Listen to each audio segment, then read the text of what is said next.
ETF index mutual funds నేర్చుకుని stock మార్కెట్లో రాణించాలనుకుంటున్నారా? వెంటనే ఈ నెంబర్కి కాల్ చేయండి.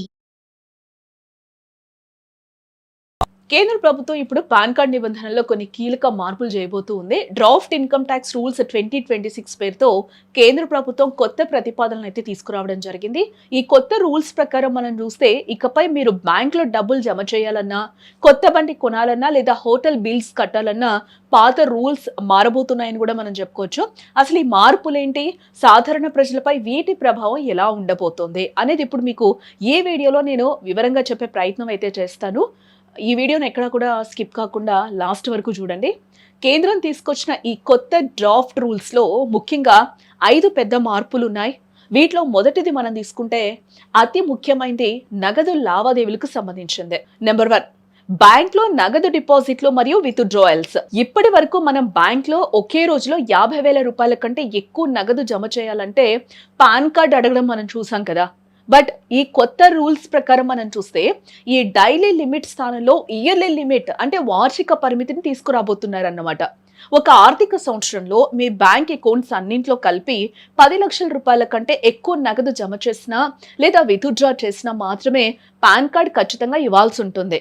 ఇది సామాన్య ప్రజలకు మరియు చిన్న వ్యాపారులకు పెద్ద ఊరట అని కూడా మనం చెప్పొచ్చు. నెంబర్ 2 తీసుకుంటే వెహికల్స్ కొనుగోలు.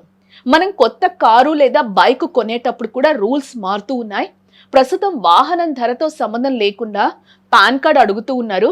కానీ కొత్త ప్రతిపాదన ప్రకారం 5 లక్షల రూపాయల కంటే ఎక్కువ ధర ఉన్న వాహనాలు కొన్నప్పుడు మాత్రమే పాన్ కార్డ్ అడుగుతారు.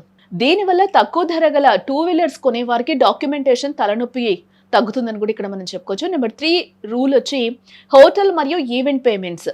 ఇంతకుముందు హోటల్ లేదా రెస్టారెంట్ బిల్లు 50,000 రూపాయలు దాటితే పాన్ కార్డ్ అవసరం అయ్యేది కదా. బట్ ఇప్పుడు ఈ లిమిట్ను ప్రభుత్వం 1 లక్ష రూపాయలకు పెంచాలని చూస్తూ ఉంది. ఫంక్షన్ హాల్స్, కన్వెన్షన్ సెంటర్స్ లేదా ఈవెంట్ మేనేజర్లకు 1 లక్ష రూపాయల కంటే ఎక్కువ చెల్లిస్తేనే ఇకపై పాన్ వివరాలు అడుగుతారన్నమాట.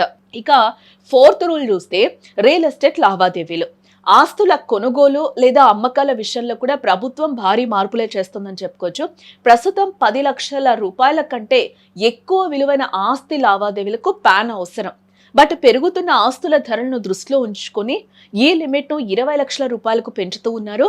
అంటే 20 లక్షల లోపు జరిగే ఆస్తి రిజిస్ట్రేషన్లకు పాన్ కార్డ్ నిబంధనల నుండి వెసులుబాటు కలగొచ్చు అన్నమాట. నెంబర్ 5, ఇన్సూరెన్స్ రంగం. ఇన్సూరెన్స్ కంపెనీలతో కొత్తగా పాలసీలు తీసుకునేటప్పుడు లేదా అకౌంట్ ఓపెన్ చేసేటప్పుడు ఇకపై పాన్ కార్డ్ తప్పనిసరి చేయబోతూ ఉన్నారు. ప్రస్తుతం కేవలం 50,000 కంటే ఎక్కువ ప్రీమియం ఉంటేనే పాన్ అడుగుతున్నారు. బట్ ఇప్పుడు ఈ పద్ధతిని మరింత కఠినతరం చేస్తున్నారని కూడా తెలుస్తోంది. ఇక ఇవే కాకుండా క్రిప్టో కరెన్సీ లావాదేవీల వివరాలను కూడా ఇన్కమ్ ట్యాక్స్ డిపార్ట్మెంట్తో షేర్ చేయాలని ఈ డ్రాఫ్ట్ రూల్స్ అయితే చెప్తూ ఉన్నాయి. ఆర్థిక శాఖ మంత్రి నిర్మలా సీతారామన్ బడ్జెట్ 2026 ప్రకటన తర్వాత ఏ మార్పులను ప్రతిపాదించారని చెప్పుకోవచ్చు. ఈ కొత్త రూల్స్ ఏప్రిల్ 1 అలాగే 2026 నుండి అమల్లోకి వచ్చే అవకాశం లేకపోలేదు. ప్రస్తుతానికి ఇవి కేవలం ప్రతిపాదనలు మాత్రమే. మార్చి మొదటి వారంలో దీనిపై తుది నిర్ణయం వచ్చే అవకాశం కూడా కనిపిస్తుంది. నిబంధనలు సరళతరం కావడం వల్ల సామాన్యులకు పేపర్ వర్క్ తగ్గుతుందని కూడా ప్రభుత్వం ఇక్కడ భావిస్తూ ఉన్నట్లుగా కూడా మనకి తెలుస్తుంది. ఇక చూసారుగా, డిజిటల్ ఆర్థిక వ్యవస్థను ప్రోత్సహిస్తూనే సామాన్యులకు ఇబ్బంది కలగకుండా ప్రభుత్వం ఈ మార్పులు చేస్తోందని కూడా మనం చెప్పుకోవచ్చు. మరి దీనిపై మీ అభిప్రాయం ఏంటో మాకు తెలియచేయండి. ఇలాంటి మరిన్ని లేటెస్ట్ అప్డేట్స్ కోసం చూస్తూనే ఉండండి సుమన్ టీవీ. కేంద్ర ప్రభుత్వం ఇప్పుడు పాన్ కార్డ్ నిబంధనల్లో కొన్ని కీలక మార్పులు చేయబోతూ ఉంది. డ్రాఫ్ట్ ఇన్కమ్ ట్యాక్స్ రూల్స్ 2026 పేరుతో కేంద్ర ప్రభుత్వం కొత్త ప్రతిపాదనలు అయితే తీసుకురావడం జరిగింది. ఈ కొత్త రూల్స్ ప్రకారం మనం చూస్తే ఇకపై మీరు బ్యాంక్లో డబ్బులు జమ చేయాలన్నా, కొత్త బండి కొనాలన్నా లేదా హోటల్ బిల్స్ కట్టాలన్నా పాత రూల్స్ మారబోతున్నాయని కూడా మనం చెప్పుకోవచ్చు. అసలు ఈ మార్పులేంటి, సాధారణ ప్రజలపై వీటి ప్రభావం ఎలా ఉండబోతోంది అనేది ఇప్పుడు మీకు ఈ వీడియోలో నేను వివరంగా చెప్పే ప్రయత్నం అయితే చేస్తాను. ఈ వీడియోని ఎక్కడా కూడా స్కిప్ కాకుండా లాస్ట్ వరకు చూడండి.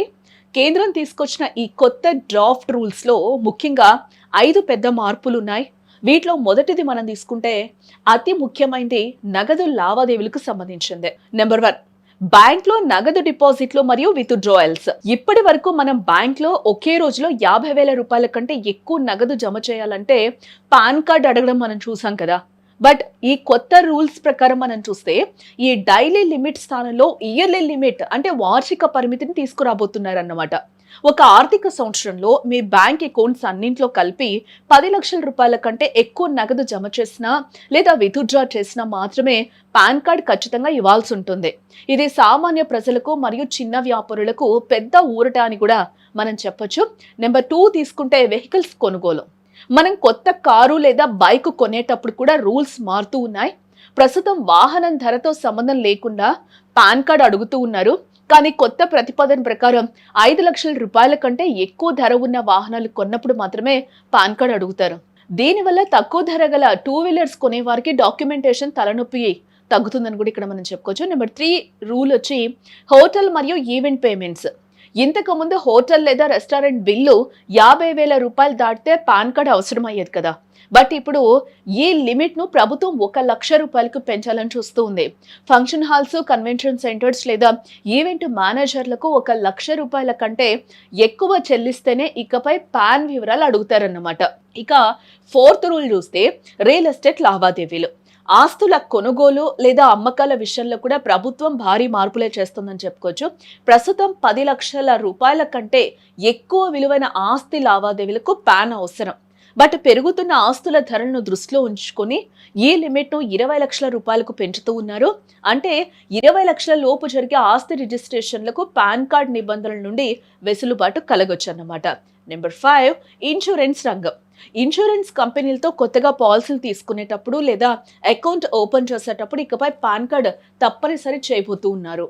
ప్రస్తుతం కేవలం 50,000 కంటే ఎక్కువ ప్రీమియం ఉంటేనే పాన్ అడుగుతున్నారు. బట్ ఇప్పుడు ఈ పద్ధతిని మరింత కఠినతరం చేస్తున్నారని కూడా తెలుస్తోంది. ఇక ఇవే కాకుండా క్రిప్టో కరెన్సీ లావాదేవీల వివరాలను కూడా ఇన్కమ్ ట్యాక్స్ డిపార్ట్మెంట్ తో షేర్ చేయాలని ఈ డ్రాఫ్ట్ రూల్స్ అయితే చెప్తూ ఉన్నాయి. ఆర్థిక శాఖ మంత్రి నిర్మలా సీతారామన్ బడ్జెట్ 2026 ప్రకటన తర్వాత ఏ మార్పులను ప్రతిపాదించారని చెప్పుకోవచ్చు. ఈ కొత్త రూల్స్ ఏప్రిల్ 1 అలాగే 2026 నుండి అమల్లోకి వచ్చే అవకాశం లేకపోలేదు. ప్రస్తుతానికి ఇవి కేవలం ప్రతిపాదనలు మాత్రమే. మార్చి మొదటి వారంలో దీనిపై తుది నిర్ణయం వచ్చే అవకాశం కూడా కనిపిస్తుంది. నిబంధనలు సరళతరం కావటం వల్ల సామాన్యులకు పేపర్ వర్క్ తగ్గుతుందని కూడా ప్రభుత్వం ఇక్కడ భావిస్తూ ఉన్నట్లుగా కూడా మనకి తెలుస్తుంది. ఇక చూసారుగా, డిజిటల్ ఆర్థిక వ్యవస్థను ప్రోత్సహిస్తూనే సామాన్యులకు ఇబ్బంది కలగకుండా ప్రభుత్వం ఈ మార్పులు చేస్తోందని కూడా మనం చెప్పుకోవచ్చు. మరి దీనిపై మీ అభిప్రాయం ఏంటో మాకు తెలియచేయండి. ఇలాంటి మరిన్ని లేటెస్ట్ అప్డేట్స్ కోసం చూస్తూనే ఉండండి సుమన్ టీవీ.